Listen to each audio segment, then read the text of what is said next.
저평가가 되어진 부안군 주변을 따라서 더욱더 개발될 가능성이 높다라고 하는 거고, 땅값이 더욱더 급등할 수 있는 가능성이 필요하다.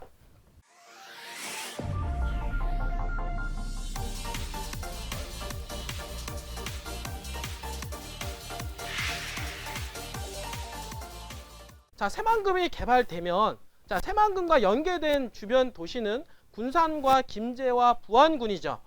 자, 군산과 김제는 시에 해당이 됩니다. 그쵸? 근데 부안은 군이죠. 자, 군 중에서도 인구가 5만 대밖에 안 돼요. 자, 그러면은 어떻습니까? 그런데 입지로 따지면은 군산과 김제와 부안은 거의 동일시하게 됩니다. 자, 입지는 똑같은데 여기는 군이에요. 인구가 5만 대인 군이죠. 그러면은 새만금이 개발되면서 어떻습니까? 그 개발에 따라서 가장 수혜를 볼 수 있는 지역이 어딜까요? 이 생각하셔야 돼요. 가장 저평가가 되어 있는 여기 부안 아닙니까? 근데 새만금과 입지가 똑같기 때문에 저평가되어 있는 부안 쪽으로 해서 어떻습니까? 김제와 군산처럼 어떻습니까? 가격 상승 효과가 발생을 해야 되는 거예요. 왜냐하면 시를 향해서 달려가야 되는 겁니다. 맞죠? 그러니까 저평가가 되어진 부안군 주변을 따라서 더욱더 개발될 가능성이 높다라고 하는 거고, 땅값이 더욱더 급등할 수 있는 가능성이 필요하다. 이걸 얘기하는 겁니다. 그러면 부안에서 땅값이 다 올라갑니까? 그거는 아니죠. 그 개발할 수 없는 땅값들은 안 올라갈 거 아니야. 그러니까 개발될 수 있는 지역, 우리가 개발될 수 있는 지역이 뭐라고 합니까? 도시지역 아닙니까? 도시지역. 그리고 도시지역 중에서도 주거지역, 상업지역, 공업지역, 이런 자연녹지, 그죠? 이런 거 위주로 해서 개발이 됐을 때 땅값이 급등한다, 이렇게 얘기하는 거 아니에요? 지금은 근데 주거지역이 동나서 주거지역을 어떻습니까? 사고 싶어도 이제는 살 수 없는 단계가 온다는 거예요. 여러분들이. 자, 생각을 해보세요. 새만금이 개발되는 것이 예전에는 2명밖에 몰랐고, 점점 어떻습니까? 10명이 알았고, 지금은 100명이 알아요. 그럼 새만금에 대한 인지도가 점점 좋아집니다. 맞죠? 새만금에 대한 관심도가 높아지게 되면, 관심도 자체는 바로 수요를 얘기하잖아요. 새만금의 수요가 늘어난다는 얘기잖아요. 옛날에는 땅 살려고 하는 사람들 2명밖에 없었고, 어떻습니까? 이제 10명, 그 다음에 100명으로 늘어난다 합시다. 그쵸? 그러면 땅 살려고 하는 사람들은 옛날에 1명에서 100명으로 늘어났고, 그 다음에 내놓은 땅 있잖아요. 땅은 어떻습니까? 개발 가능한 땅들은 어떻습니까? 지주들도 알 거 아니에요. 옛날보다도 개발 여건과 환경이 점점 좋아지고 있다라고 하는 거 알죠? 그러면 매물이라는 것은 왜 나옵니까? 지주가 내놔야 매물 나오죠. 그럼 지주가 매물 내놓겠습니까? 점점 시간이 가면 갈수록 매물은 안 나오고, 땅을 살려고 하는 사람들은 더욱더 늘어나죠. 자, 그러면 수요는 줄어들고 공급량이 늘어나면, 그러니까 공급량은 줄어들고 수요가 늘어나면 땅값은 올라가요, 안 올라가요? 올라가는 건 당연한 거 아니에요, 이분들이. 맞죠? 그렇게 되는 거예요. 가치는 수요와 공급량입니다, 여러분들. 알겠어요? 제가 예전에 있었어요. 28살 이전에는 제가 수요가 별로 없었어요. 그래서 28살 넘어가서는 수요가 많아지더라고요. 그러니까 가치가 높아지더라고요, 제 몸가치가. 무슨 소리인지 이해가 안 되시죠? 그래서 제가 30살에 결혼을 했는데, 28살 이전에는 아예 쳐다도 안 봤었는데, 수요가 없었긴데, 공급은 똑같잖아요. 공급은 똑같은데 수요가 없었어요, 이분들이. 저 쳐다보는 사람이 없었어요. 근데 당연히 수요 쳐다보는 사람 없으니까 가치가 없잖아요. 시장에 가치가 없잖아요. 근데 제가 28살부터는 가치가 높아진 거야, 이 부분들이. 뭐냐면 가치가 높아졌다는 얘기에 수요가 높아졌다는 얘기죠. 근데 왜 수요가 왜 높아졌을까? 능력이 있으면, 남자들은 능력이 있으면 수요가 높아지는 거 아니에요? 맞잖아요. 자, 땅값이 왜 수요가 높아질까? 땅이 개발 여건이 되면은 수요가 높아지는 거 아니에요? 자, 땅이 있는데 전철 역사가 들어간다 그러면 사고자 하는 수요가 더 늘어나는 거 아닙니까? 수요를 늘릴 수 있는 거는 개발입니다. 맞죠? 땅을 딱 기준으로 해서는 개발이잖아요. 그만큼 새만금은 개발이 점점 많아지기 때문에 땅에 대한 수요가 폭등을 하는 거예요. 공급은 없고 수요가 폭등을 하면 땅값은 급등을 하게 되는 현상이 벌어진다. 이걸 여러분들이 아셔야 됩니다. 그런데 공급량이 없어요. 자, 이쪽 부안에 주거지역 있잖아요. 주거지역이 부안 전체 땅덩어리 있잖아요. 전체 면적에 우리가 도시지역으로 따지면 도시지역, 비도시지역 나누잖아요. 그럼 도시지역은 주거지역, 상업지역, 공업지역, 녹지지역으로 나누죠. 그 다음에 비도시지역은 관리지역, 농림지역, 자연환경보전 이렇게 나누지 않습니까? 이런 통틀어서 이 전체적인 이 땅 면적 중에서 개발되는 놈과 안 되는 땅 중에서 주거지 면적이 1.5%밖에 안 됩니다. 자, 1.5%인데 여러분들 1.5% 땅이 많아요, 적어요? 자, 공급량이 적죠? 자, 공급량이 적은 땅인데, 자, 1.5%의 주거지라고 하는 것은 맹지도 있고 도로에 붙어있는 주거지가 있습니다. 자, 그러면 도로에 붙어있는 면적은 얼마나 될까요? 제가 보기에는요, 1%도 1.5% 중에서 10%도 안 돼요. 그걸 아셔야 돼요. 그러니까 한마디로 말해서 1.5%인데 1.5% 중에서 도로에 붙어있는 땅은 뭐다? 거기서 10%니까 뭐예요? 0.15%밖에 안 되는 겁니다. 알겠어요? 그러면 0.15%밖에 안 되는데 어떻습니까?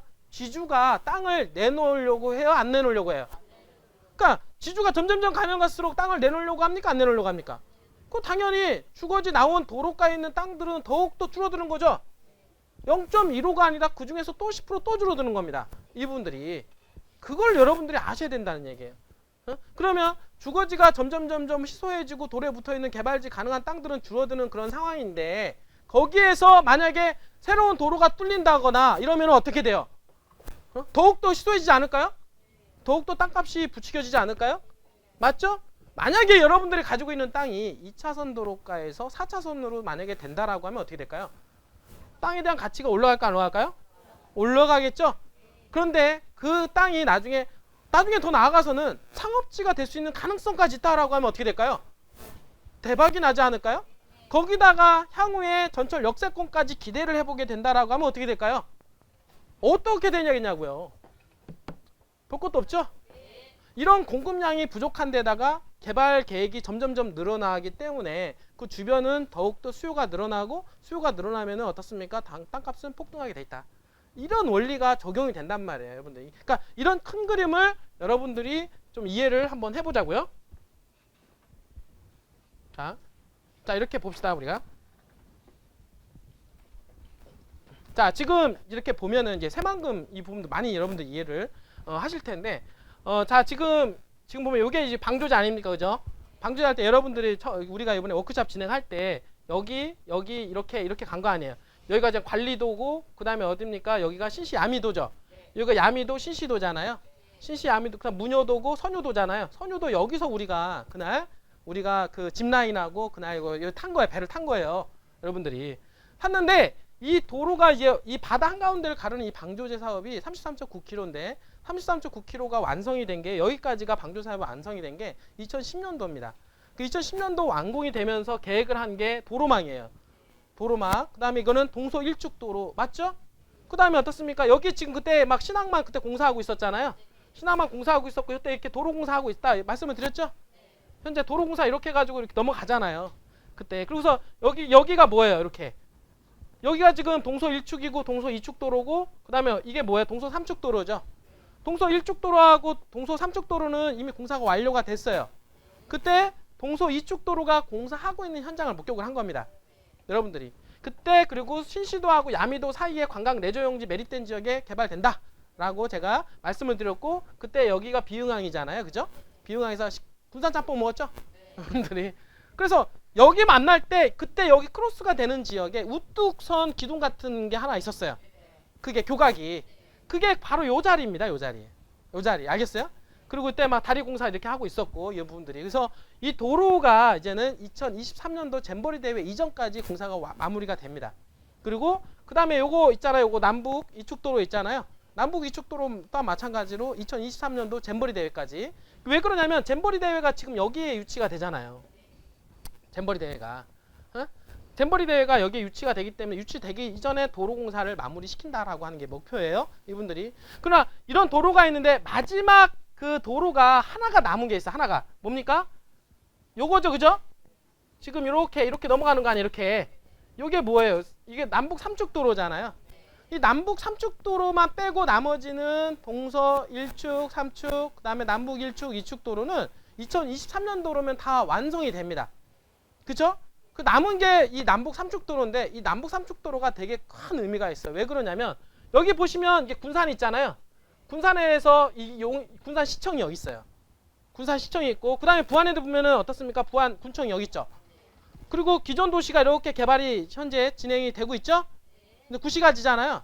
여기도 마찬가지로 군산 시청을 끼고 이렇게 신시가지가 개발됐고, 그 다음에 얘기하는 게 지금 새만금이 개발이 되면 새만금 배후용지로 개발하는 게 바로 어떻습니까? 요 지역이에요. 요 지역이 어디냐? 동서 1축하고 남북 3축하고 만나는 데 아니겠어요? 이분들이. 그 다음에 새만금에서 김제 방향에서 어떻습니까? 새만금 배후용지 개발하려고 하는 게 바로 여기 화포지구입니다. 알겠어요? 그러니까 이 화포지구, 그러니까 어떻습니까? 이 남북 3축은 각 새만금 배후 지역을 어떻습니까? 경유하는 지역이 되는 겁니다. 한마디로 말해서 인구가 가장 밀집되어 있는 지역을 어떻습니까? 신도시끼리 연결시켜주는 도로망이기 때문에 인구 유입량이 가장 큰 지역이다라고 보시면 되겠죠. 자, 더불어서 새만금 부안도 마찬가지로 부안군청이 있잖아요. 부안군청을 끼고 어떻습니까? 요게 새만금 뭐예요? 삼축이잖아요. 삼축 도로니까 새만금의 부안에서도 마찬가지로 신시가지를 지금 조성 예정을 하고 있는 거 아니에요? 맞잖아요. 왜? 어디를 따라서? 여기도 마찬가지로 동서 삼축과 남북 삼축을 따라서 이렇게 진행을 하는 겁니다. 그러니까 한마디로 말해서 이 동서 삼축, 그러니까 요 지역과 요 지역과 요 지역은 어떻습니까? 뭐로 연결하는데 남북 삼축으로 연결되는데 남북 삼축은 많은 인구가 직접될 수 있는 그런 지역이면은 틀림이 없다. 알겠습니까? 자, 이런 결과를 볼 때, 자, 그러면은 어느 지역이 가장 땅값이 올라가냐면 있잖아요. 군산에서는 이 지역이 제일 비싸질 거예요, 앞으로. 왜냐면 새롭게 신시가 조성이 되잖아요. 김제에서는 어디입니까? 여기죠. 그 다음에 부안에서는 어떻습니까? 바로 요 남북 삼축 라인 아닙니까? 맞잖아요. 요 지역이 땅값이 가장 비싼 지역으로 될 것이다 라고 하는 것을 여러분들이 이해를 하셔야 되는 겁니다. 알겠죠? 자, 그런 상태에서 지금 자, 지금 보면은 전철 사업이 이렇게 되잖아, 이렇게. 여기 이제 기차. 현재 기차가 현재 여기 새만금 신항 항만까지 현재 예비타당성 통과를 하게 됩니다. 그러면은 기차가 여기까지 들어오고 그 향후에 어떻습니까? 여기서 지금 현재 여기가 뭐냐면 새만금 현재 홍보관인데 있잖아요.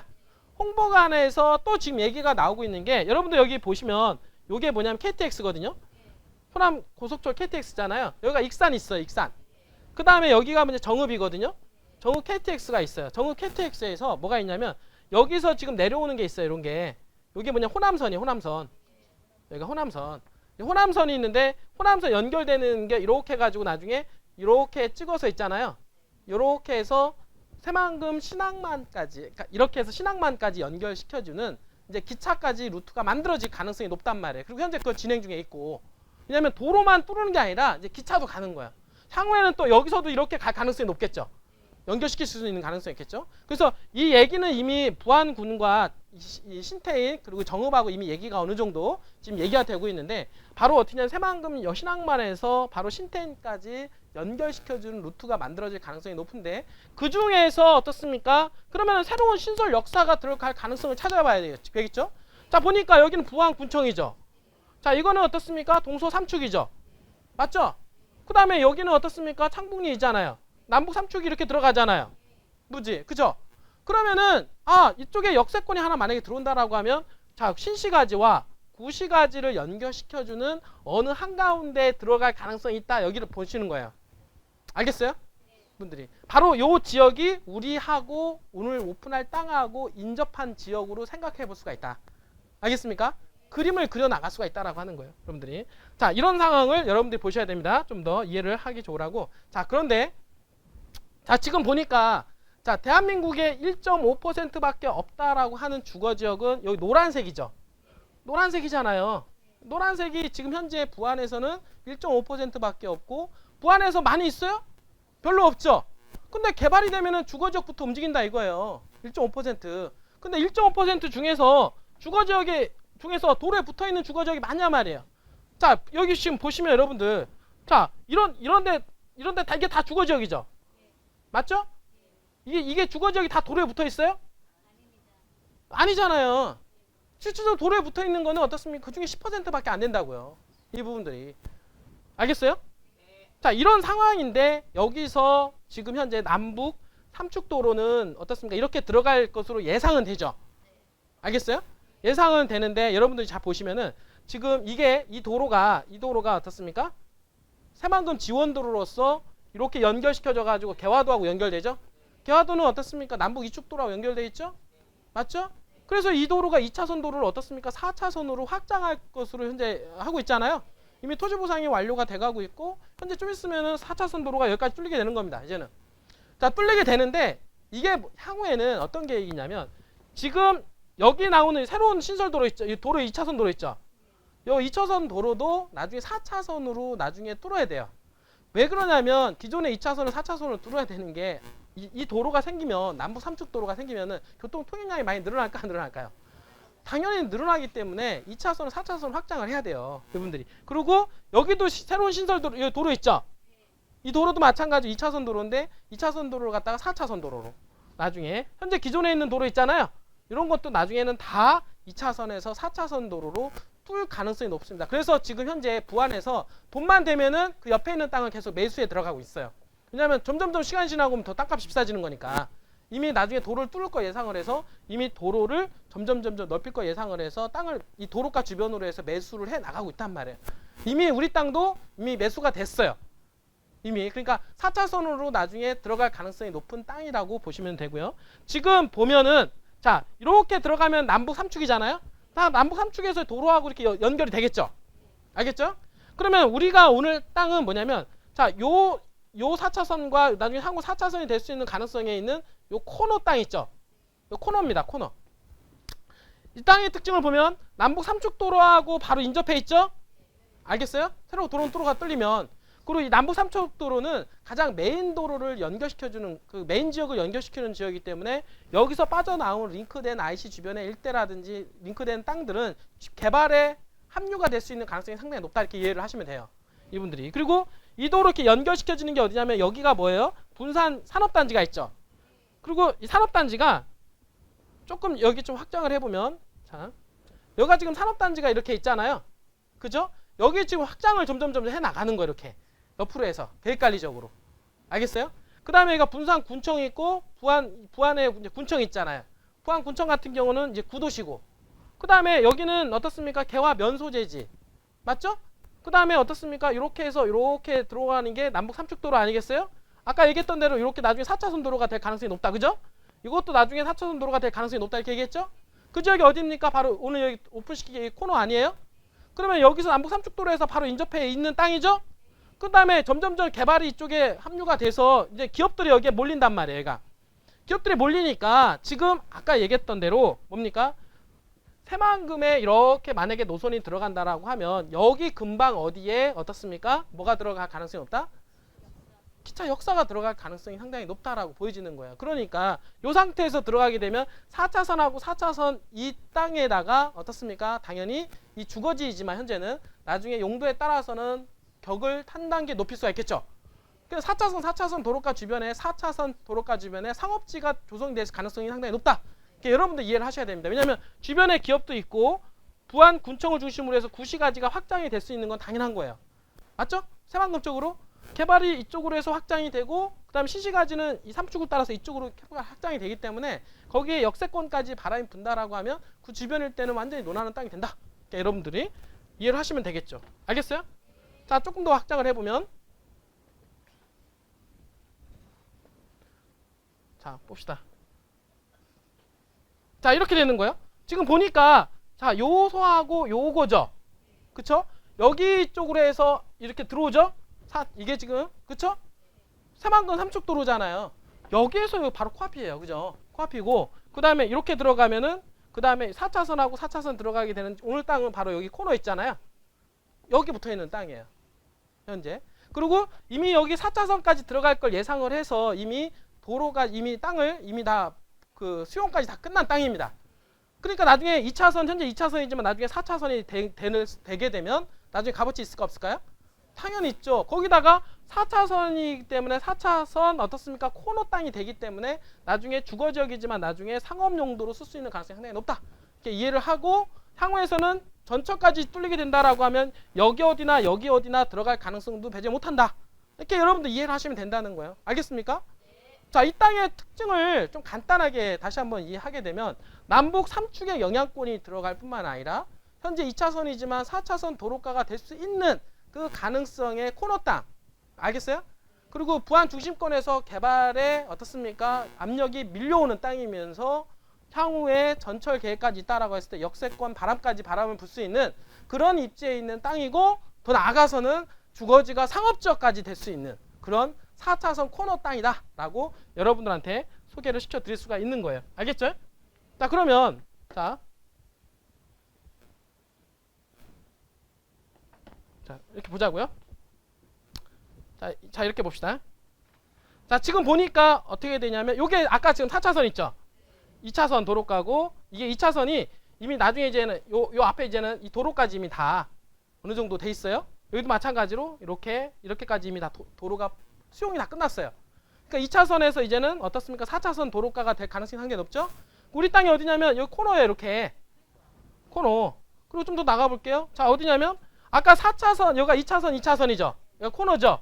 코너 끼고 어떻습니까? 이렇게 되는 거야. 알겠어요? 여기 우리 땅입니다. 당연히 이게 그리고 여기 지금 여기 현재 2차선 도로인데 이만큼 도로 폭이 있잖아요.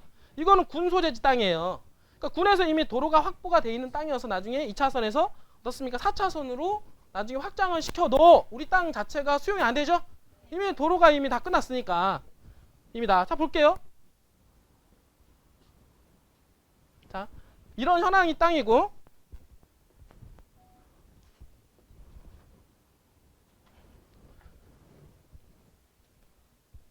자, 여기 한번 더 볼게요. 자, 요거만 집중해서 봅시다. 자, 지금 보니까 아까 여기 요 도로가 나중에 현재 2차선 도로인데 4차선 도로가 될 가능성이 높죠. 그리고 이렇게 만나는 점이 어떻습니까? 이 점이 남북 삼축도로 연결시켜주는 4차선과 남북 삼축도로가 연결시켜주는 도로가 들어갈 가능성이 상당히 높고요. 그 다음에 또 이 도로가 있잖아요. 순환군도인데 이것도 마찬가지로 2차선에서 나중에 4차선이 될 가능성이 높고, 거기 어떻습니까? 요 코너 땅, 요 땅이라는 거예요. 그리고 어떻습니까? 아까 저쪽에서 오는 전철 역사, 이거는 사실 어딘지는 몰라요. 어딘지는 모르지만 제가 예상을 큰 그림을 그려보게 되면 이쪽에 있는 신시가지와 부안군과의 어떤 접점 지역, 어느 정도 선에서 들어갈 가능성이 높은데 바로 이런 지역이 아닐까, 이렇게 저는 기대를 해보는 거예요. 알겠어요? 이쪽으로 아예 치우치지 않고 분명히 여기 어디 근방에, 왜냐하면 역세권이 들어가더라도 이런 생산 녹지라든지 이런 쪽에 들어가야 수용할 수가 있고, 어떻습니까? 좀 더 광범위하게 개발할 수 있잖아요, 이분들이. 그러니까 여기 근처에 어디 연저리에 들어갈 가능성이 제가 보기에는 있다라고 보여지는 겁니다. 그러니까 이 땅은 남북 삼축도로의 영향권에 들어가고 4차선 도로가에 나중에 상업지역이 될 가능성이 높고, 향후에 뭐 전철 역세권 바람이 불게 되면 역세권에 대한 기대치 바람까지 불 수 있는 땅이다라고 말씀을 좀 드릴 수가 있겠죠. 바로 이 지역입니다.